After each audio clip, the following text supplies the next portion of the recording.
In February 1968, in Memphis, Tennessee, some 1,300 sanitation workers, members of Local 1733 of the American Federation of State, County, and Municipal Employees, began a strike. This wasn't an ordinary strike.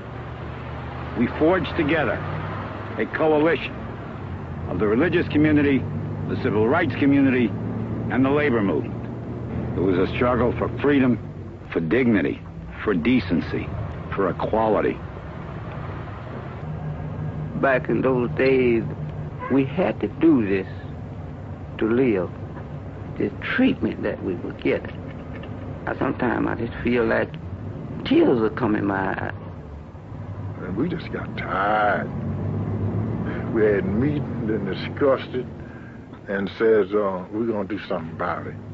Said there ain't but one thing to do, is just to make our move. And you know, a man has got to have a strong mind to go out in the street, leave his job, and go out in the street. We felt like we would have to let the city know that because we were sanitation workers, we were human beings. The signs that we were carrying said that I am a man, then we was going to demand to have the same dignity and the same courtesy any other citizen of Memphis has. We are saying that we are determined to be men. We are saying that we are God's children. After a few days, we found that the strike was more than just a recognition and economic strike. It was a social struggle in this society. We talked, they didn't listen. Management and the establishment here wanted no relationship with unions whatsoever. The mayor particularly got completely hung up on this one issue, that he was not going to recognize the existence of public unions.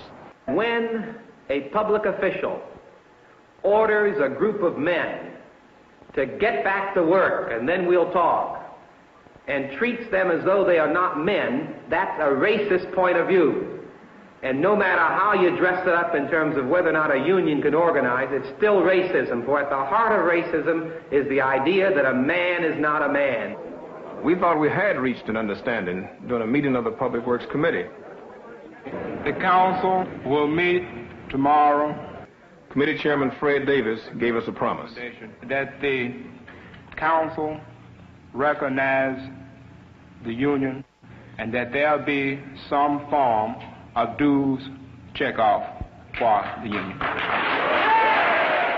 We were told to meet with the council. When we got there, one of the most crude charades in the many years I've represented working people took place. When they told me there'd be an honest council meeting today, and you and I would have a chance to talk to this council, I regret I believed them. They lied to me and they lied to you. We decided to march to the Claiborne Temple. And as soon as we got out there, some of the police officers, not all of them, began hassling some of our folks, and I remember intervening and promised them faithfully that these men did not believe in violence, that the union did not believe in violence. We started a march, and we moved down there, and police cars we used to harass us and push us around, and this was a turning point. I don't know who it was. Somebody hollered and said, break it up. And they just broke right on us. And honest for God in heaven. And they sprayed so much that stuff down my collar until I could feel it look like running down my back. My eyes, they shot that stuff in both my eyes. Couldn't see nothing. We built into our planning the escalation principle in order to help momentum build. Mass meetings every night, daily marches of the workers and clergy, and then sit-ins at the City Hall, which resulted at least one time in major arrest of many of us. In the meantime, I had been talking with Dr. Martin Luther King about his support and about his coming in order to both identify the struggle with himself and to help the people in the community identify the struggle in terms of a nonviolent campaign. You are demanding that this city will respect the dignity of labor.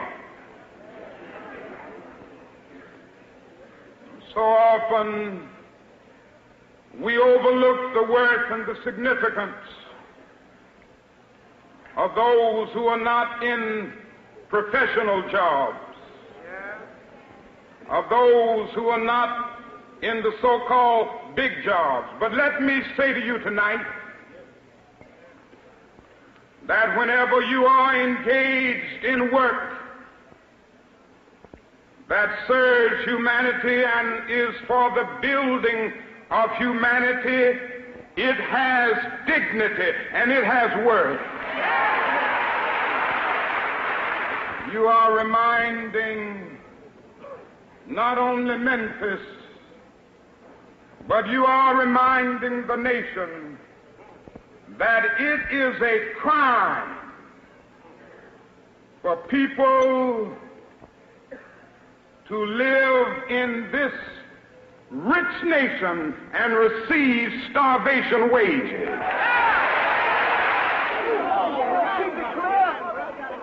On March 28th, Dr. Martin Luther King led a march here in Memphis in support of the sanitation workers.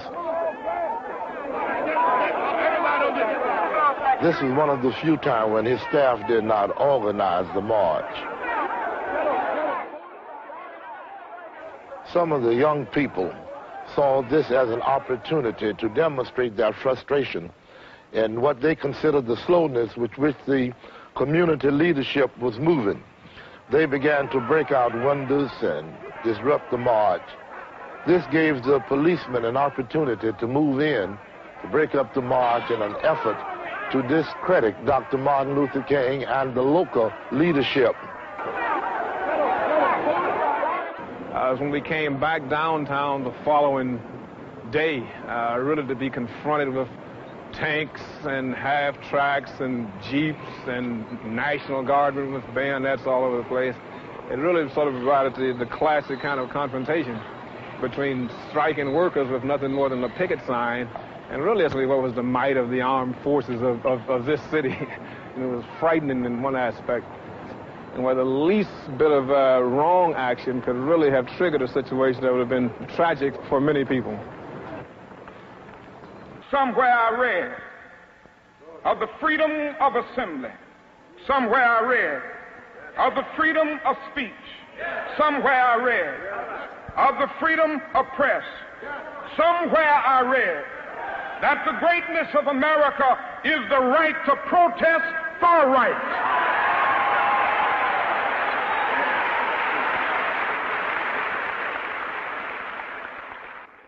At the time that I heard the news of Dr. King's death, we were still struggling to arrive at an acceptable compromise. So many times in issues of this type, a little bit more leadership, a little bit more wisdom, a little bit more vision, and a little bit more flexibility would enable you to deal with a problem. And yet this time we were not, and we had to have the tragedy to bring us to our senses.